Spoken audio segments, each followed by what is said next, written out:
ایک مومن آدمی کو اللہ تعالیٰ اپنے قریب بلا کر اس پر اپنا دامن رحمت ڈال دیں گے اور سوال کریں گے تو نے فلاں گناہ کیا تھا، تو نے فلاں گناہ کیا تھا؟ مومن عرض کرے گا ہاں یا اللہ کیا تھا۔ اللہ تعالیٰ اس کے ایک ایک گناہ کے بارے میں سوال کریں گے اور وہ اقرار کرتا چلا جائے گا اور سوچے گا کہ اب تو وہ ضرور ہلاک ہو جائے گا۔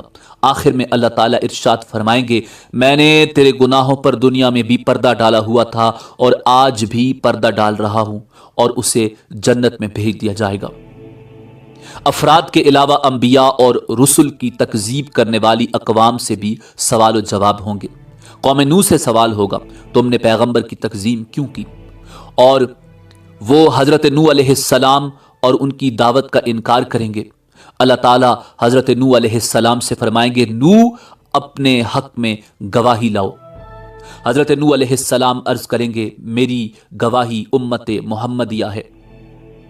چنانچہ امت محمدیہ کے علماء، اولیاء اور صلحاء حاضر کیے جائیں گے اور وہ گواہی دیں گے کہ ہاں نوح پیغمبر بنا کر بھیجے گئے تھے اور انہوں نے 950 سال تک حق رسالت ادا کیا۔ قوم نوح کہے گی تم تو ہمارے زمانے میں موجود ہی نہیں تھے، تم یہ گواہی کیسے دے رہے ہو؟ اس پر رسول اکرم صلی اللہ علیہ وآلہ وسلم کو لایا جائے گا اور وہ اپنی امت کی صداقت کی گواہی دیں گے کہ میری امت نے قرآن مجید کی روح سے بالکل سچی گواہی دی ہے۔ رسول اکرم صلی اللہ علیہ وآلہ وسلم کی اس گواہی کے بعد قوم نوح لاجواب ہو جائے گی اور مجرم قرار پا کر جہنم میں ڈال دی جائے گی۔ ایسا ہی معاملہ قوم ہود، قوم صالح، قوم شعیب، قوم لوط اور دوسرے انبیاء کی اقوام کے ساتھ ہوگا۔ جرم ثابت ہونے کے بعد کافر بارگاہ الہی میں درخواست کریں گے اے ہمارے رب، ہم نے سب کچھ دیکھ اور سن لیا، بس ایک دفعہ ہمیں دنیا میں واپس بھیج دے، ہم ضرور نیک عمل کریں گے۔ ارشاد ہوگا یہ ممکن نہیں، اب تو تمہیں اپنے کرتوتوں کا ہمیشہ ہمیشہ کے لیے مزہ چکھنا ہوگا۔ کفار دوسری درخواست یہ کریں گے یا اللہ ہماری گمراہی کے ذمہ دار ہمارے پیشوا اور لیڈر ہیں، انہیں ہماری نسبت دوہرا عذاب دیا جائے۔ ارشاد ہوگا تمہارا یہ عذر بھی قابل سماعت نہیں، گمراہ ہونے والوں کو گمراہ ہونے کا عذاب دیا جائے گا اور گمراہ کرنے والوں کو گمراہ کرنے کا عذاب دیا جائے گا۔ اپنی اپنی جگہ تم دونوں ہی مجرم ہو، دونوں کو اپنے اپنے کیے کی سزا ملے گی۔ حشر میں اس قسم کے سوال و جواب کے علاوہ دیگر اعمال کا حساب کتاب بھی ہوگا۔ حقوق اللہ میں سے نماز کا حساب سب سے پہلے ہوگا۔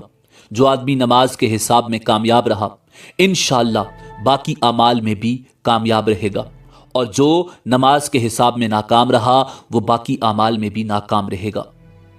ارشاد نبوی صلی اللہ علیہ وآلہ وسلم ہے نماز جنت کی کنجی ہے۔ حقوق العباد میں سے سب سے پہلے قتل کا حساب لیا جائے گا، اس کے بعد دوسرے اعمال کا، مقتول کو قاتل سے، مظلوم کو ظالم سے، مجبور کو جابر سے، محکوم کو حاکم سے اس کا حق دلوایا جائے گا۔ اللہ تعالیٰ فرمائے گا میں بادشاہ ہوں اور حقوق دلوانے والا ہوں، آج کوئی جہنمی اس وقت تک جہنم میں نہیں جا سکتا جب تک کسی جنتی کو اس کا حق نہ دلوا دوں، اور کوئی جنتی اس وقت تک جنت میں نہیں جا سکتا جب تک کسی جہنمی کو اس کا حق نہ دلوا دوں۔ چھوٹے سے چھوٹے ظلم اور معمولی سے معمولی زیادتی کا حق بھی اللہ تعالیٰ حقدار کو دلوا کر چھوڑیں گے۔ اگر کسی نے پیلو کی ٹہنی کے برابر کسی کا حق غصب کیا ہوگا یا کسی کی بے عزتی کی ہوگی تو اللہ تعالیٰ اس کا بدلہ بھی دلوائیں گے۔ اگر کسی نے کسی جانور پر ظلم کیا اور زیادتی کی ہوگی تو اس جانور کا بدلہ بھی اللہ تعالیٰ لے کے چھوڑیں گے۔ حتیٰ کہ اگر کسی جانور نے کسی جانور پر ظلم کیا ہوگا تو ان جانوروں کو بھی ایک دوسرے سے حقوق دلوانے کے لیے زندہ کیا جائے گا اور مظلوم جانور کو ظالم جانور سے بدلہ دلوایا جائے گا، اس کے بعد انہیں دوبارہ مرنے کا حکم دیا جائے گا۔ بدلہ یا حقوق کی ادائیگی نیکیوں کے ساتھ ہوگی۔ ظالم نے مظلوم پر جتنا ظلم کیا ہوگا اس کے برابر اس کی نیکیاں لے کر مظلوم کو دی جائیں گی۔ اگر ظالم کے نامہ اعمال میں نیکیاں نہیں ہوں گی تو پھر مظلوم کے گناہ ظالم کے سر پر ڈال دیے جائیں گے۔ حقوق لینے اور دینے کے بعد تمام انسانوں کے نامہ اعمال اپنی آخری شکل میں وزن ہونے کے لیے تیار ہو جائیں گے اور اتمام حجت کے لیے میزان قائم کیا جائے گا۔ میزان میں جن لوگوں کی نیکیوں کا پلڑا بھاری ہوگا وہ کامیاب قرار پائیں گے اور جنت میں جائیں گے، اور جن کی برائیوں کے پلڑے بھاری ہوں گے وہ جہنم میں جائیں گے۔ بعض لوگوں کے میزان میں ایک نیکی کی زیادتی یا ایک نیکی کی کمی ان کے جنتی یا جہنمی ہونے کا فیصلہ کر دے گی، اور کہا جاتا ہے کہ ہر شخص کے اعمال تلنے پر ایک فرشتہ اعلان کرے گا کہ فلاں ابن فلاں کامیاب ہوا یا فلاں ابن فلاں ناکام ہوا۔ لوگوں کے نامہ اعمال کا وزن ان کے ایمان اور عقیدہ کے مطابق ہوگا۔ کفار، مشرکین، مرتدین اور منافقین کے ڈھیروں نیک اعمال کا وزن ذرہ برابر نہیں ہوگا، جبکہ ایک مومن آدمی کے نامہ اعمال میں 99 گناہوں سے بھرے ہوئے رجسٹر ہوں گے۔ اللہ تعالیٰ کے سوالوں کے جواب میں وہ اپنے گناہوں کا اعتراف کرے گا۔ اللہ تعالیٰ فرمائیں گے اس کے اعمال میزان میں تولے جائیں، نیکیوں کے پلڑے میں ایک چھوٹا سا کاغذ رکھ دیا جائے گا جس پر کلمہ توحید لکھا ہوگا۔ وہی کلمہ توحید اس کے گناہوں سے بھرے 99 رجسٹروں پر بھاری ہو جائے گا اور وہ جنت میں چلا جائے گا۔ میزان ان 3 جگہوں میں سے ایک ہے جس کے بارے میں اللہ تعالیٰ کے رسول امام الانبیاء جناب محمد الرسول اللہ صلی اللہ علیہ وآلہ وسلم نے ارشاد فرمایا کہ وہاں کوئی آدمی کسی دوسرے آدمی کو یاد نہیں کرے گا، نہ اس کی مدد کرے گا، نہ اس کے کام آئے گا۔ اگر کسی آدمی کی ایک نیکی میزان میں کم ہو گئی تو سارے میدان حشر میں کوئی بھی اسے ایک نیکی دینے کے لیے تیار نہیں ہوگا، نہ بیٹا، نہ بیٹی، نہ بیوی، نہ کوئی دوست، نہ کوئی پیر و مرشد، نہ کوئی رشتہ دار، بلکہ سب ایک دوسرے سے دور بھاگیں گے۔ سب سے آخری اور مشکل ترین مرحلہ صراط کا ہوگا۔ ہر آدمی کو پل صراط سے ہی گزر کر جنت میں جانا ہوگا۔ پل صراط بال سے باریک اور تلوار کی دھار سے زیادہ تیز ہوگا، جسے جہنم کے اوپر رکھا جائے گا اور لوگوں کو اس سے گزرنے کا حکم دیا جائے گا۔ گزرنے سے پہلے پورے میدان حشر میں ہر طرف مکمل تاریکی اور اندھیرا چھا جائے گا۔ ہر آدمی کو اس کے عقیدہ اور اعمال کے مطابق صراط سے گزرنے کے لیے نور دیا جائے گا۔ اہل ایمان کو 2 نور کی مشلیں دی جائیں گی، بعض کو ایک مشل دی جائے گی، بعض لوگوں کو ٹمٹماتے چراغ کی روشنی دی جائے گی، حتیٰ کہ سب سے کم درجہ اس شخص کا ہوگا جس کے پاؤں کے انگوٹھے پر روشنی ہوگی۔ اہل ایمان پل صراط سے گزرتے ہوئے اللہ تعالیٰ سے دعا مانگیں گے، ربنا اتمم لنا نورنا واغفر لنا انک علی کل شیء قدیر۔ اے ہمارے پروردگار، ہمارا نور آخر دم تک قائم رہے، ہمیں بخش دے، بے شک تو ہر چیز پر قادر ہے۔ بعض اہل ایمان بجلی کی تیزی کے ساتھ پل صراط عبور کریں گے، بعض ہوا کی تیزی کے ساتھ، بعض تیز رو گھوڑوں کی رفتار سے اور بعض اونٹوں کی رفتار سے عبور کریں گے۔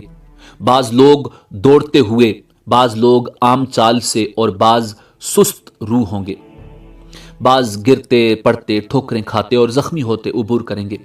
پل صراط کے دونوں طرف خودکار کنڈے یعنی ہکس لگے ہوں گے جو اللہ تعالیٰ کے حکم کے مطابق بعض لوگوں کے چلنے میں صرف رکاوٹ ڈالیں گے، بعض لوگوں کو پل کے اوپر ہی بار بار گراتے رہیں گے، بعض لوگوں کو صرف زخمی کریں گے اور بعض کو کھینچ کر جہنم میں ڈال دیں گے۔ کچھ لوگ چند قدم ہی چلیں گے تو انہیں جہنم میں گرا دیا جائے گا، بعض لوگ کچھ فاصلہ طے کر لیں گے تو جہنم میں گرا دیے جائیں گے، بعض لوگ نصف فاصلہ طے کرنے کے بعد گرائے جائیں گے، بعض صراط عبور کرنے کے قریب ہوں گے تو گرا دیے جائیں گے۔ انسان کے اعمال صالحہ صراط پر نہ صرف نور مہیا کریں گے بلکہ انسان کی حفاظت بھی کریں گے، اور کہا جاتا ہے کہ قربانی کے جانور سواریوں کا کام دیں گے۔ صراط سے گزرنے کا منظر اس قدر ہولناک ہوگا کہ کسی کی زبان سے کوئی بات نہیں نکلے گی، صرف انبیاء کرام کی زبان سے یہ آواز سنائی دے گی، رب سلم رب سلم، یا اللہ ہمیں بچا لے، یا اللہ ہمیں بچا لے۔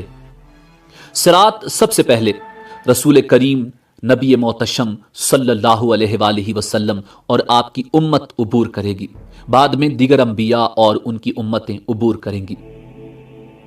صراط عبور کرنے کے بعد تمام اہل ایمان پل صراط کے آخری حصے میں روک لیے جائیں گے۔ اور جن مسلمانوں کے درمیان کوئی غلط فہمی یا گلا شکوہ، غصہ یا ناراضگی ہوگی وہ دور کی جائے گی۔ جب سارے اہل ایمان مکمل طور پر پاک اور صاف ہو جائیں گے تب انہیں جنت میں داخل ہونے کی اجازت دی جائے گی۔ نبی کریم رؤوف الرحیم امام الانبیاء جناب محمد الرسول اللہ صلی اللہ علیہ وآلہ وسلم جنت کے دروازے پر تشریف لائیں گے۔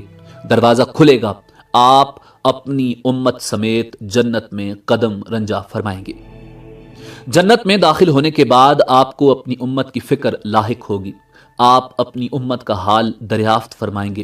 جب آپ کو معلوم ہوگا کہ بے شمار امتی جہنم میں ہیں تو آپ اللہ کے حضور سجدہ میں گر پڑیں گے، اللہ تعالیٰ کی حمد و ثنا کر کے سفارش کی اجازت طلب کریں گے۔ طویل مدت سجدہ میں گزارنے کے بعد حکم ہوگا، اے محمد جاؤ، آپ کی امت میں سے جن کے دل میں جو کے دانے کے برابر ایمان ہے انہیں جہنم سے نکال کر جنت میں داخل کر دو۔